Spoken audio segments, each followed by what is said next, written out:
उत्तर प्रदेश के मुरादाबाद कोर्ट का एक जबरदस्त फैसला अभी हाल में आया। वो फैसला था 16 लोगों को उम्र कैद की सजा सुनाई गई है।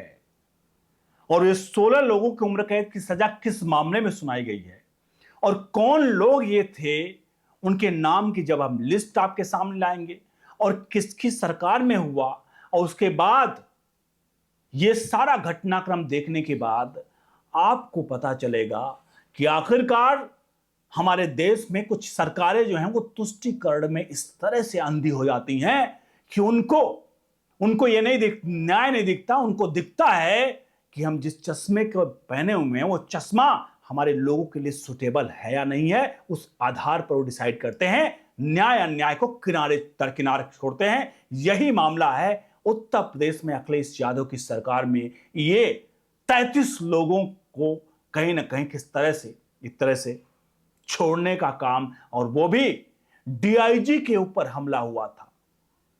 डीआईजी के ऊपर हमला हुआ था, हिंसा में मरणासन स्थिति में उनको छोड़ दिया गया था।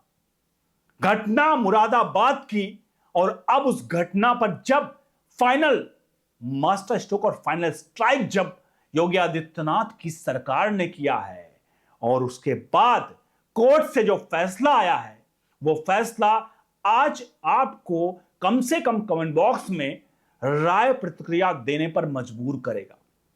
क्योंकि हम घटनाक्रम को जब दिखाने जा रहे हैं, इस घटनाक्रम में कई ऐसे पहलू हैं जो आपको समझ में आएगा कि आखिरकार सरकारें इस हद तक कैसे जा सकती हैं। बहरहाल सवाल से आगे आगे बढ़ते हैं अब और सीधे आपको घटनाक्रम की तरफ लिए जाते हैं। क्या पूरा मामला और क्या फैसला आया है, और अब योगी आदित्यनाथ अब सामने आए हैं। तो साहब योगी आदित्यनाथ सामने आते हैं तो आप समझते हैं वो क्या करते हैं और किस तरह से करते हैं, ये आप सभी जानते हैं। तो 16 की लिस्ट भी आपके सामने आएगी। तो सबसे पहले मैं आपको घटनाक्रम बता दूं कि घटनाक्रम आखिर क्या था।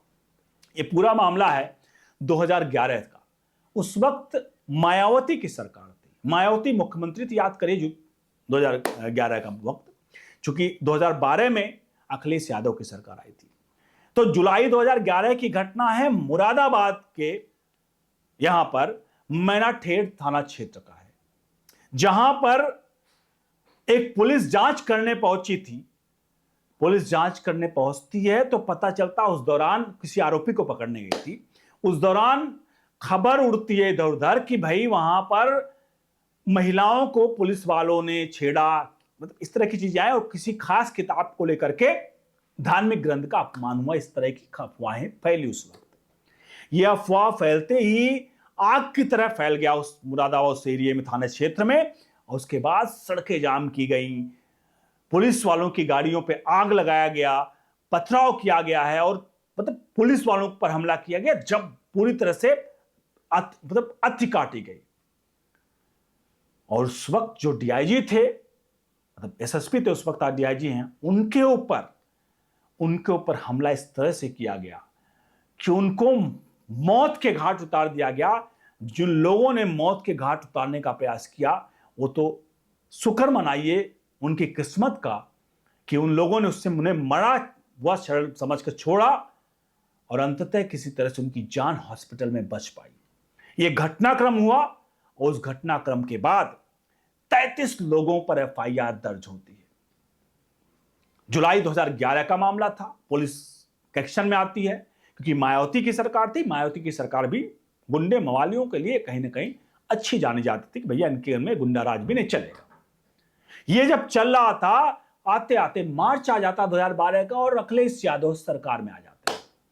अखिलेश यादव सत्ता में आते ही अखिलेश यादव क्या करते हैं, उनका जो करनी है वो तो बहुत ही बड़ी, चूंकि उस वक्त खबर आती है क्योंकि जब सत्ता में आते हैं तो ये लोग ये कुछ नामों को, कई जगह पर बहुत सारे केसेस थे जहां नामों को हटाया जाता है, केस को ढीला किया जाता है। मतलब अपने जिस तरह से पुराने केस थे उनको हटा कर मतलब पूरा मट्टी प्लेट करने का प्रयास किया जाता है पूरे पुराने केसों को। और तुष्टीकरण होता है इसमें। तुष्टीकरण क्यों होता है? क्योंकि जिन लोगों को अभी 16 आरोपियों को उम्र कैद की सजा हुई है इस पूरे मामले में डीआईजी पर हमले को लेकर के, उन 16 नामों की हम लिस्ट आपको दिखा देते हैं क्योंकि लिस्ट देखना आपके लिए बहुत आवश्यक है। देखिए आपके सामने वो लिस्ट। मैं नाम बिना उसके धर्म के देखूंगा, कमेंट बॉक्स में आप उसका धर्म आप बता सकते हैं। नाम है अमरीश, मंजूर अहमद, मोहम्मद अली, हासिम, फिरोज, कमरूल, मोहम्मद नाजिम, मोहम्मद यूनुस, मोहम्मद रिजवान, परवेज आलम, मोहम्मद मुनजीब, जाने आलम, तहजीब आलम, कासिम, मोहम्मद मोबिन, तहजीब आलम। ये 16 नाम, एक अमरोहा का था, एक दूसरा नाम है यहां पर तहजीब आलम। ये 16 नाम जो आ रहे हैं, ये सभी नाम हम जब देखते हैं तो ये नाम आपको क्या लगता है? ये नाम किस धर्म से हैं? और इन लोगों को बचाने का प्रयास, जैसा मीडिया रिपोर्ट्स चीजें करती हैं, की गई। केस को ढुलमुल किया गया, केस को लचर बनाया गया। अब सोचिए 2011 का केस था, 2026 में फैसला आता है, 15 साल बाद, 15 साल बाद लोअर कोर्ट का फैसला। क्योंकि केस को बहुत ज्यादा, इसको इतना लचर कर दिया गया कि सरकार को भी समझने में वक्त लगा। सरकार ने बाद में चीजों को डेटा का इकट्ठा किया, चीजों को किया, अपने सर उसको लगाया, तब जाकर के इन लोगों को अब सजा हो पाई है मुरादाबाद के लोकल कोर्ट से। अब आप खुद सोचिए, तुष्टीकरण की राजनीति कौन किस प्रकार से और किस हद तक कर रहा है। और ये लोग कहते हैं हम आएंगे तो राम मंदिर का फिर से बड़ा और भव्य कर देंगे ये लोग। अरे आप कहते हो आप राम मंदिर को भव्य करोगे? आपकी एक राजनीति तुष्टीकरण की ये रही। उत्तर प्रदेश के मुख्यमंत्री योगी आदित्यनाथ अभी मुरादाबाद पहुंचे थे। मुरादाबाद में उन्होंने इसी बात को लेकर कहा कि ये लोग सह देते थे ऐसे लोगों को। ये मेरे शब्द नहीं, मुख्यमंत्री के शब्द हैं बड़े मंच से, कि ये लोग सह देते हैं। और अगर ये लोग सह देते हैं तो ये लोग, आपको लगता है किसको सह देते हैं? किसके लिए तुष्टीकरण करते हैं? किस धर्म के लिए काम करते हैं? और ये लोग कह रहे हैं कि ये लोग भगवान राम के अयोध्या को सफाई करेंगे। 2017 से पहले आप जाकर देख लीजिए, जो लोग जानते हैं, और मेरे ख्याल से मैक्सिमम लोग जानते हैं 2017 से पहले अयोध्या की स्थिति क्या थी। अगर आप अयोध्या वासी हैं तो आप कमेंट बॉक्स में लिखिए आपके यहां की स्थिति क्या थी शहर की।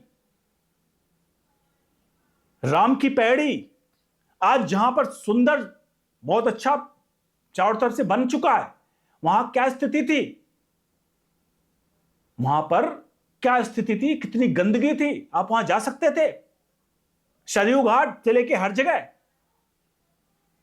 आज अयोध्या चमचमा रही है और अखिलेश यादव कह रहे हैं कि हम आएंगे तो ये कर देंगे अयोध्या में।